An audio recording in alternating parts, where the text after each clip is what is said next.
Et priorité au direct, nous allons suivre la conférence du procureur de la République d'Angers après l'arrestation du fugitif. Sécuriser et rechercher ce fuyard. Au troisième étage, ils sont tombés sur manifestement des traces de vie, un sac à dos, des effets vestimentaires et un peu de nourriture, et ont découvert immédiatement l'homme que l'on recherchait, qui a immédiatement tenté de prendre la fuite en sautant du troisième étage. Il a effectivement sauté et il a été rattrapé alors qu'il avait pris la fuite en courant par l'équipage resté au sol.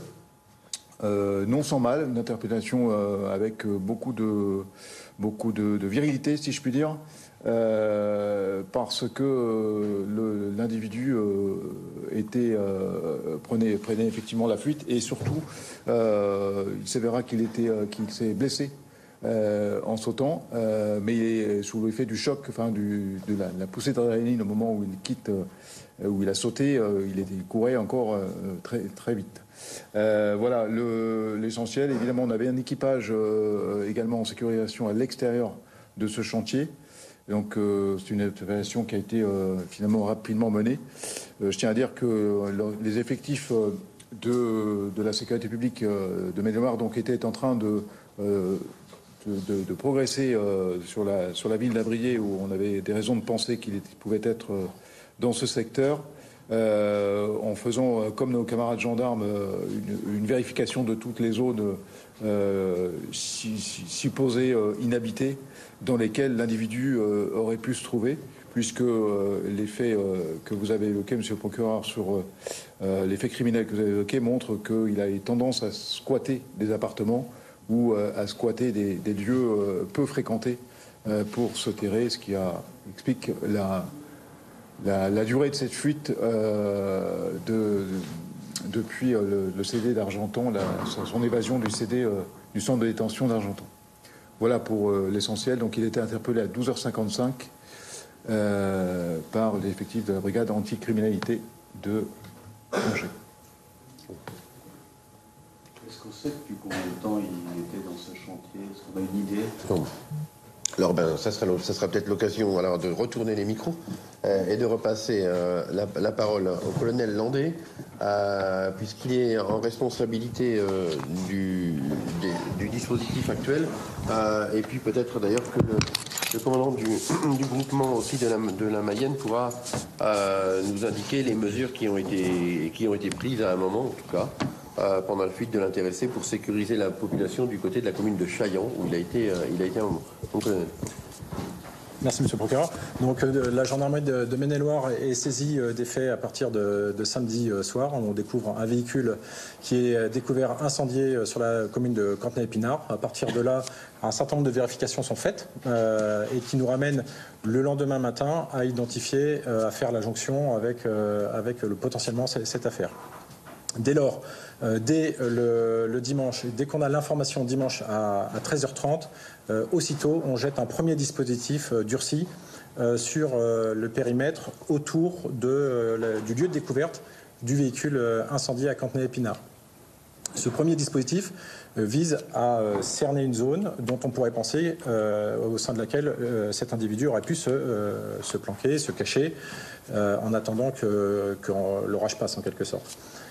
Dans la soirée de dimanche, de fait, eu égard à la dangerosité de cet individu, il est fait appel à des moyens spéciaux, en l'occurrence une antenne GIGN, qui est donc venue reconnaître un corps de ferme qui se situe à proximité immédiate de ce lieu.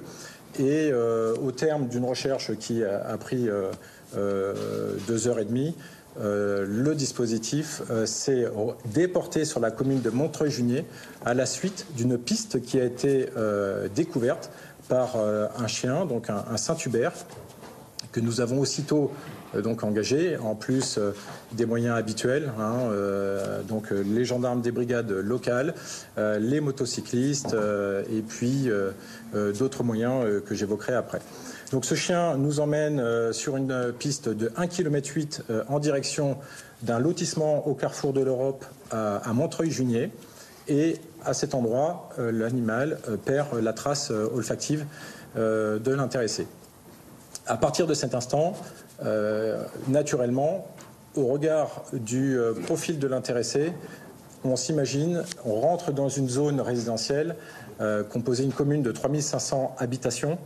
On sait qu'il peut se cacher dans une habitation, comme ça a été dit, inoccupée, ou dormir dans un jardin d'une propriété. Ce sont des éléments dont nous avons connaissance.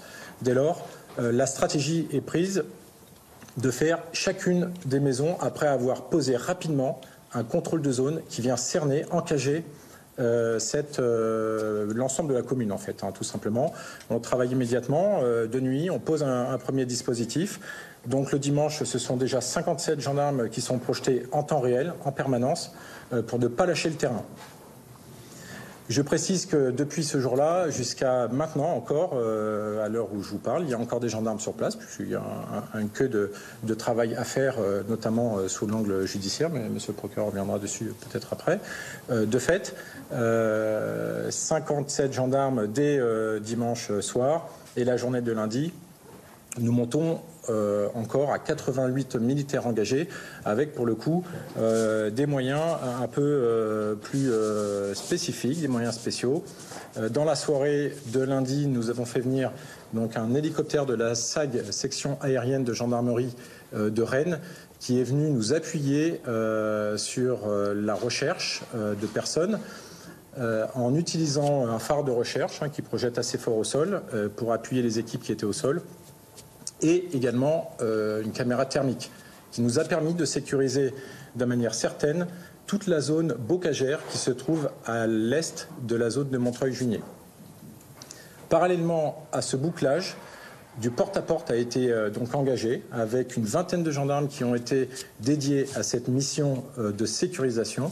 Et cet objectif, donc le fait d'aller faire du porte-à-porte, visait simplement à rassurer la population, leur dire qu'on était là pour rechercher un individu qui était recherché, puisque maintenant c'était donc connu par voie de presse, et donc à dissuader aussi l'intéressé de passer à l'acte, voire à le faire sortir de son dispositif et à l'interpeller. Aujourd'hui, nous avons donc poursuivi les moyens à l'aide de drones qui nous permettent notamment de vérifier sur les prairies alentours et notamment les champs de blé les traces de passage, le cas échéant. Et puis, il y a également les motos qui sont venues sur la périphérie. Une équipe de chevaux également a été prévue pour poursuivre le travail de vérification en ville et notamment par la hauteur de vue qu'ils peuvent avoir une fois sur le cheval, de passer par-dessus les haies et de regarder si cette personne n'était pas cachée dans des propriétés. Au bilan, ce sont, à l'heure où je vous parle, 900 maisons, 900 propriétés qui ont été sécurisées. Quand je dis sécurisées, ça veut dire qu'on a pris contact avec les gens qui habitent dedans. On a, avec ces personnes, fait le tour de la propriété. Parfois, à leur demande, nous sommes allés au contact à l'intérieur. Nous avons fait des vérifications, puisque des gens pouvaient être inquiets au regard du profil de ce monsieur. Et donc, nous les avons accompagnés à l'intérieur des domiciles pour les aider et les rassurer à faire cette vérification à l'intérieur. Également, ce passage dans chacune des maisons consistait à fermer des portes. Une fois qu'on passait sur une zone, la zone était tenue et on avait la certitude qu'on pouvait passer à la suivante. Et ainsi, le territoire de la commune de Montreuil-Juigné, qui était découpé en 10 zones à peu près homogènes, a été traité en même temps. Ces 10 zones ont été traitées en même temps pour éviter un effet de poussée du fugitif vers une zone ou une autre et essayer le plus possible de le faire sortir de son périmètre. Voilà ce que, à ce stade, je peux vous dire sur les moyens engagés. Une petite précision quand même sur les signalements que nous avons reçus, qui nous ont bien aidés dans les recherches. Nous avons ouvert au centre opérationnel de la gendarmerie de Maine-et-Loire un numéro vert sur lequel étaient renvoyés les gens qui souhaitaient faire un signalement et qui pensaient avoir croisé cette personne. Et jusqu'à 10h ce matin, nous avions reçu une centaine d'appels qui ont nécessité pour tous une vérification sur le terrain, ici ou dans le département, voire dans un département voisin. Voilà, donc ce que je peux vous dire en conclusion, c'est que nous partageons notre grande satisfaction avec nos camarades de la police pour avoir permis de mettre cet individu hors d'état de nuire sur le territoire de Montreuil-Juigné. J'ai complété pour revenir sur votre question, donc pour vous rappeler peut-être la chronologie. 22 juin, le décès constaté à Angers de Adélaïde Dupuy. Entre le 24 et le 26, le vol d'un véhicule qui va être retrouvé à Chaillan. Ce véhicule est volé à Avrier. À Chaillan, le 27,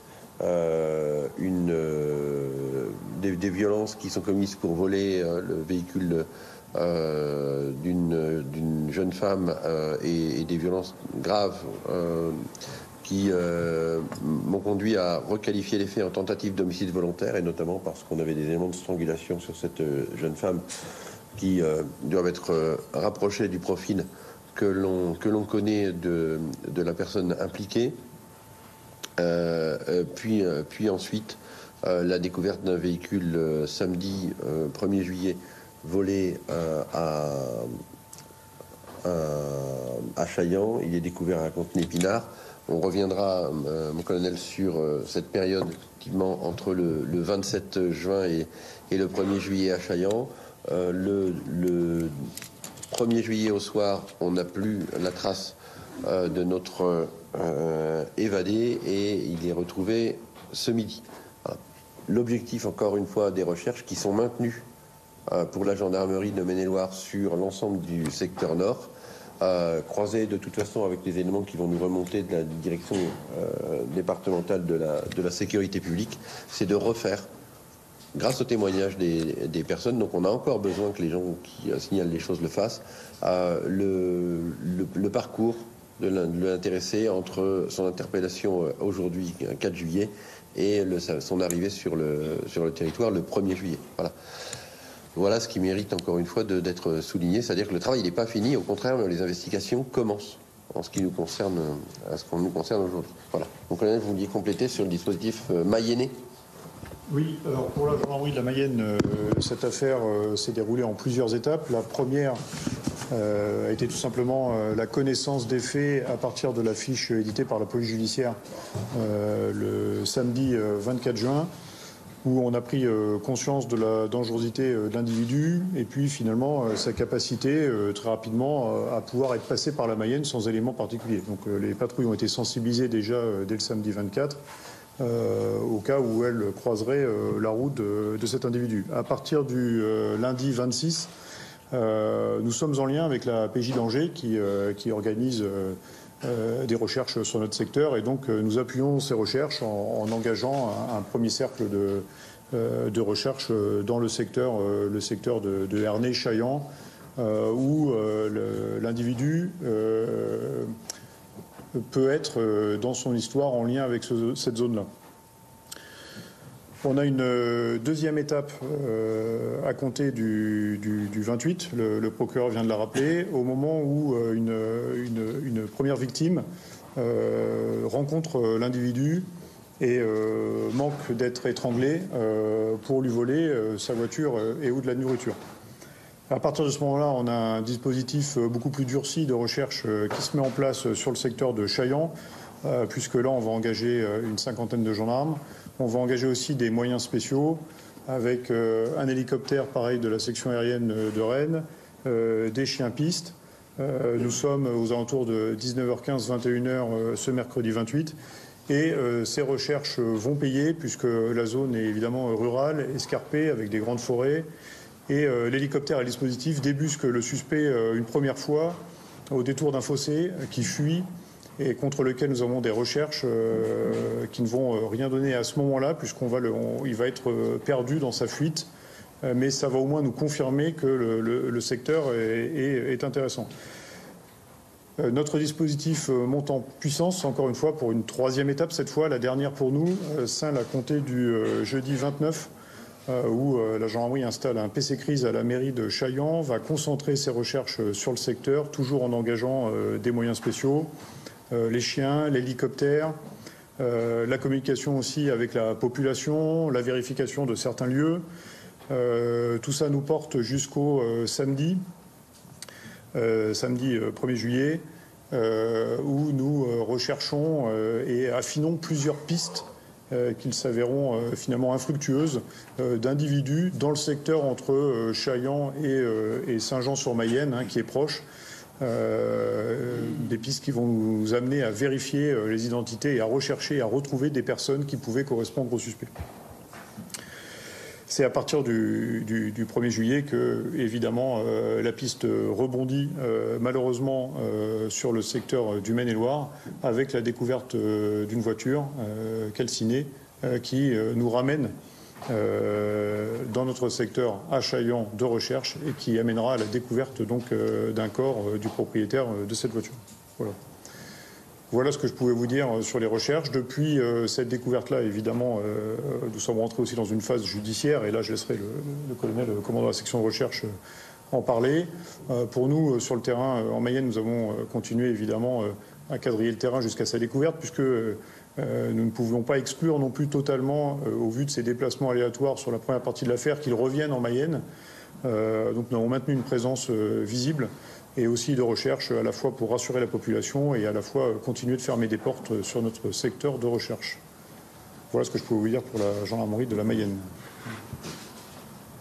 Voilà, donc une phase de recherche qui vous a été détaillée. Je ne sais pas si vous avez des questions sur ces éléments-là, qui ne va se poursuivre encore une fois que pour l'instant, en ce qui nous concerne, recueillir des éléments sur le parcours de l'intéressé entre le 1er et le 4 juillet. Je ne sais pas s'il y a des questions. Je veux dire, M. le Professeur, qu'à l'heure où on parle, vous ne savez pas précisément depuis combien de temps il était sur ce chantier, je comprends bien. Absolument. On ne sait pas quand il est arrivé sur ce chantier, on ne sait pas s'il a pas visité une autre maison, s'il n'a pas fait des pauses à certains endroits. On a aussi exploité des renseignements qui ne l'ont pas encore été aujourd'hui, puisque depuis ce midi, effectivement, on s'est axé sur son interpellation. Donc oui, il y a encore du travail d'interprétation des différents signalements qui vont pouvoir nous remonter. Où se trouve aujourd'hui l'individu interpellé? Alors aujourd'hui, il se trouve, il a été placé en rétention judiciaire. Nous avions concomitamment plusieurs procédures, et en même temps qu'on parle aussi de ceux à qui le mérite revient, j'évoque aussi les autres parquets, le parquet de Laval. On a parlé des affaires mayennaises. Ma collègue de Laval a aussi consacré avec son parquet pas mal de temps à cette affaire-là, et ça le justifie encore une fois très très largement. Puis il y a un autre parquet qui y travaillait, c'est le parquet d'Argentan, puisqu'il était évadé d'Argentan, et que dans ce cadre-là, il faisait l'objet d'une procédure de recherche de fugitifs, une procédure particulière de l'article 74-2 du Code de procédure pénale, qui permet de déployer des moyens spécifiques d'enquête pour retrouver des personnes qui sont en fuite. Et notamment, ça s'applique aux personnes qui sont évadées, par exemple, d'une permission de sortir, ce qui est le cas de ce mise en cause. Donc le parquet d'Argentan travaillait à cela, avait confié à la DCPJ et plus précisément à la direction territoriale de la police judiciaire d'Angers les investigations concernant la recherche de ce fugitif. Et dans ce cadre-là, il a été placé dès son interpellation en rétention. C'est pas une garde à vue pour l'instant, c'est en rétention dans le cadre de la procédure de recherche de fugitifs. C'est à Angers. Il a été interpellé à Angers. Il est placé en rétention à Angers. Alors, il a été placé en rétention. Jamais on indique où se trouve très précisément une personne qui est placée en garde à vue ou en rétention, parce que c'était encore une fois une règle de sécurité première. En tout cas, je me l'applique depuis très longtemps et donc je vous l'applique malheureusement pour vous. Donc, il a été placé par les enquêteurs en régime de rétention. Il va, dans ce cas de figure, faire l'objet d'une présentation à un juge d'application des peines qui avait émis un mandat d'amener, et ensuite nous sera remis puisque ce sera la procédure. Il va sans doute rejoindre une maison d'arrêt à un moment, mais pour un court moment, parce que très vite ensuite il sera basculé en garde à vue pour être entendu sur les 3 faits principaux dont on parle, c'est-à-dire de meurtre, qui, dans son cas d'espèce, seront compris comme étant commis en état de récidive légale, et une tentative d'homicide volontaire, elle aussi, commise en état de récidive légale. Je vous rappelle, puisque j'ai été obligé de le rappeler encore ce matin, je vous rappelle que nous ne sommes pas devant l'hypothèse de faits commis par un ex-conjoint ou concubin. Est-ce qu'il a parlé lors de son interpellation, et est-ce qu'il a commencé à être interrogé? Alors, pour l'instant, on est dans une procédure de rétention judiciaire. Donc, dans ce cadre-là, il ne sera pas entendu sur les différentes affaires. Il sera entendu uniquement sur son évasion et éventuellement, d'ailleurs, sur son emploi du temps, si jamais il a des choses à dire. Mais c'est pas une procédure dans laquelle c'est pas un acte d'enquête, c'est un acte de mise à disposition de la justice. Voilà. Et dès que sa garde à vue commencera, et ça fera sans doute l'objet d'un communiqué dès lors que la garde à vue commencera. C'est quoi les délais actuels dans les circonstances? Dans le cas d'espèce, ça sera les plus rapides possibles. Voilà. Il n'est pas soupçonné de nouveaux faits depuis ce week-end? Il n'est pas soupçonné de nouveaux faits de commission? Aucun nouveau fait nous a été signalé depuis la découverte macabre faite à Chaillan dimanche midi. Est-ce que des éléments permettent de comprendre pourquoi il s'est rendu à Chaillan après Angers? Alors ça, oui, on a nous notre interprétation et on pourrait avoir des pistes, mais on va surtout, encore une fois, se garder de fournir ces hypothèses, tout simplement parce qu'encore une fois, ça demande à être vérifié par les déclarations de l'intéressé, lesquelles n'interviendront que dans le cadre de la garde à vue, voilà, qui devrait, si tout va bien, si les choses se passent normalement, avoir lieu dans quelques heures, jours ou plus tard.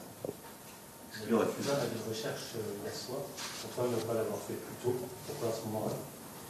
Parce que vous avez pu remarquer que la diffusion d'un avis de recherche est une mesure très particulière. D'abord, c'est un acte d'enquête qui a des conséquences parce que ça nous oblige à nous exposer, à exposer une partie de ce que l'on sait, et il nous convient aussi de vérifier que la personne que l'on recherche ne va pas s'adapter. Ensuite, parce qu'on attendait des éléments qui nous permettaient de lier l'ensemble des faits, et on les avait pas tous. Et puis parce que ça a un impact sur la population. Ça a un effet rassurant sans doute de voir beaucoup de gendarmes et beaucoup de policiers au contact. Mais quand vous voyez pas de gendarmes et pas de policiers, quand vous êtes informé d'un avis de recherche à la télévision, ça a un effet anxiogène majeur. Et c'est aussi, voilà, cette décision-là qui relève de moi pour hier soir, puisque le lien juridique n'a été fait sur ces 3 affaires que hier soir, et qui relevait de ma collègue de Laval et de moi sur la période précédente, c'est une mesure qu'on a prise avec prudence, parce qu'encore une fois, elle a un effet inquiétant sur la population, et on l'a vu dès ce matin. J'ai eu de nombreux appels de personnes inquiètes ce matin, et j'ai eu de nombreux appels de personnes soulagées aussi, parce que j'ai oublié quand même de le dire. Je crois que il faut vraiment féliciter policiers et gendarmes de la qualité du travail qui a été effectué en commun, et d'un vrai travail de synergie qui a été fait au cours des derniers jours, parce que c'était vraiment une enquête difficile, il faut le savoir. Une fois, elle n'est toujours pas réussie. Aujourd'hui, on parle, les investigations ne font qu'on commencer. Mais au moins, un individu qu'on considérait, je le répète, comme présentant une vraie dangerosité, j'ai pas dit une très grande dangerosité, j'ai dit une vraie dangerosité, a été interpellé. Et ça, c'est un élément le plus rassurant qui soit pour la population.